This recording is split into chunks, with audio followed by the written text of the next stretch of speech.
Mais uma vez, professor Flávio aqui juntinho com vocês. Antes de iniciar o nosso bate-papo, eu quero fazer dois pedidos especiais para você. Primeiro, se inscreva no nosso canal. Segundo, deixe o seu like. Isso é de extrema importância para a continuidade desse canal. Lembrando que toda quarta-feira e toda sexta-feira, vídeos novos são lançados diretamente aqui no nosso canal. Então nos siga, compartilhe esses vídeos, nos ajude a divulgar e fazer com que esse canal possa crescer cada vez mais. Hoje eu quero falar sobre um personagem, é o personagem Malco, aquele personagem que teve a orelha decepada pelo discípulo de Jesus, por Pedro. E eu gostaria de começar fazendo uma pergunta. Você já parou para se perguntar por que Pedro corta a sua orelha, por que Pedro decepa a sua orelha? E por que ele decepa justamente a orelha direita, por que não a esquerda? Por que ele não feriu Malco em alguma outra parte do seu corpo? Enfim, e é sobre isso que eu quero falar com vocês aqui. O personagem Malco, ele é descrito nos 4 evangelhos, tanto Marcos como Mateus, Lucas e João vão falar de Malco. Lembrando que o evangelista Lucas ele vai trazer algumas coisas que você não vai encontrar lá nos outros 3 evangelhos. Lucas não foi discípulo de Jesus, Lucas não andou com Jesus, Lucas não viu os milagres de Jesus, Lucas não esteve na Santa Ceia. Tudo que Lucas sabe a respeito de Jesus, das histórias de Jesus, ele vai saber através dos evangelistas.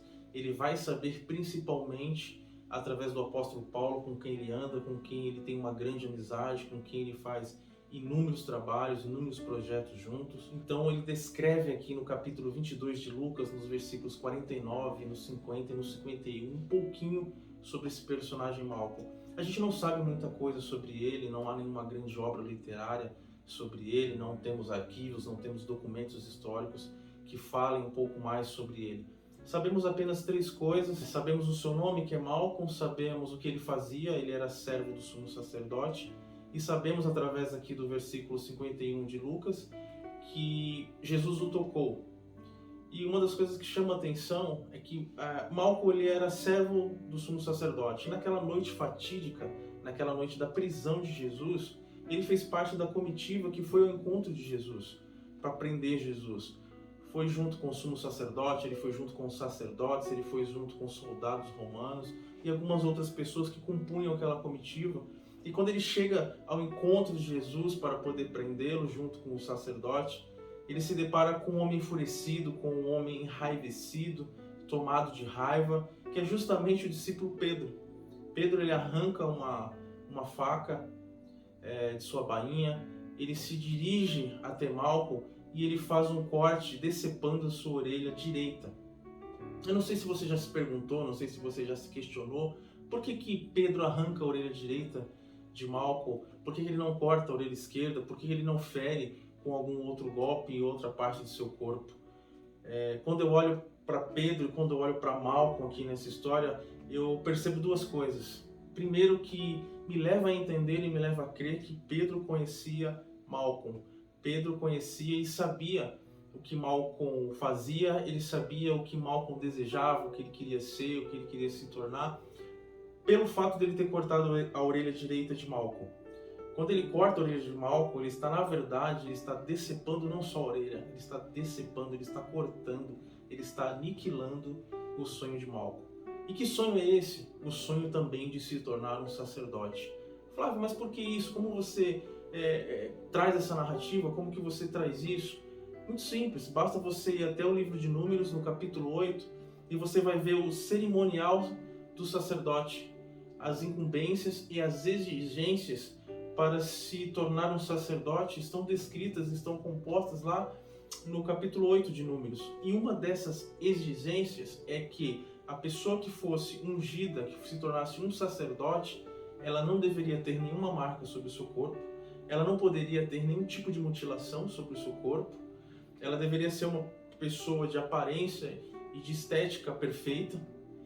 Uma outra característica é que essa pessoa ela deveria pertencer à tribo de Levi, então aqui eu consigo entender que Malco provavelmente era da tribo de Levi. Entre inúmeras incumbências, entre inúmeras exigências aqui do cerimonial, aqui descritos no capítulo 8 de Números, você também vai perceber, você também pode ler que os filhos de Arão, eles são separados, eles são levados para esse cerimonial E quando eles fazem esse cerimonial, uma das coisas que Moisés faz sobre a orelha dos filhos de Arão é passar o sangue da expiação sobre a orelha direita. É por isso que Pedro ele decepa não a orelha esquerda, mas a orelha direita. Quando a orelha direita de Malco é decepada, os sonhos de Malco de se tornar um sacerdote, o desejo de Malco, ele é decepado, ele é dilacerado.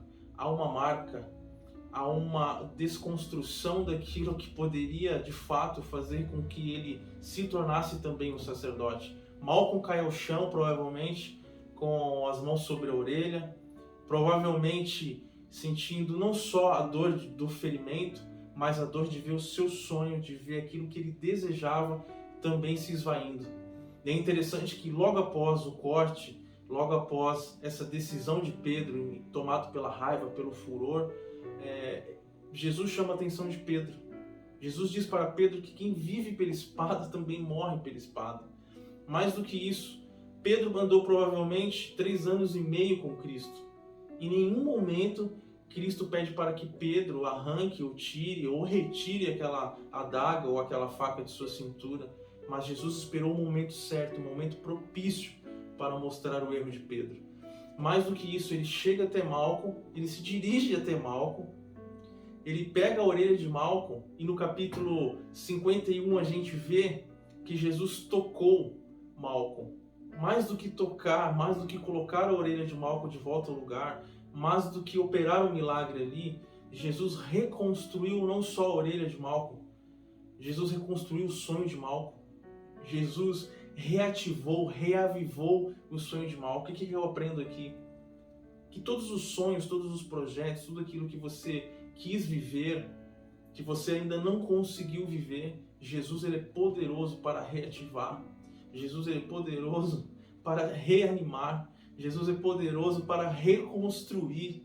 Eu não sei como foi 2022, eu não sei quais os sonhos que você não realizou, eu não sei o que se perdeu em 2022, mas eu quero dizer para você que 2023, se você entregar o teu sonho, se você colocar o teu sonho sobre as mãos poderosas de Jesus, ele é fiel para cumprir, ele é fiel para realizar, ele é fiel para restaurar, para reativar, para reanimar, para ressuscitar, para vivificar, seja qual for e qualquer que seja o sonho.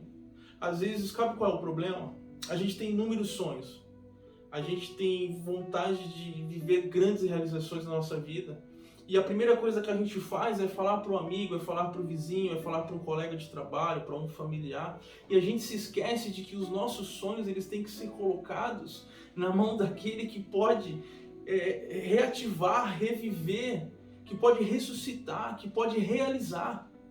E a gente deixa de viver grandes sonhos por conta de uma ignorância, por conta de acreditar que somos únicos e que somos suficientes e que podemos dar conta dele.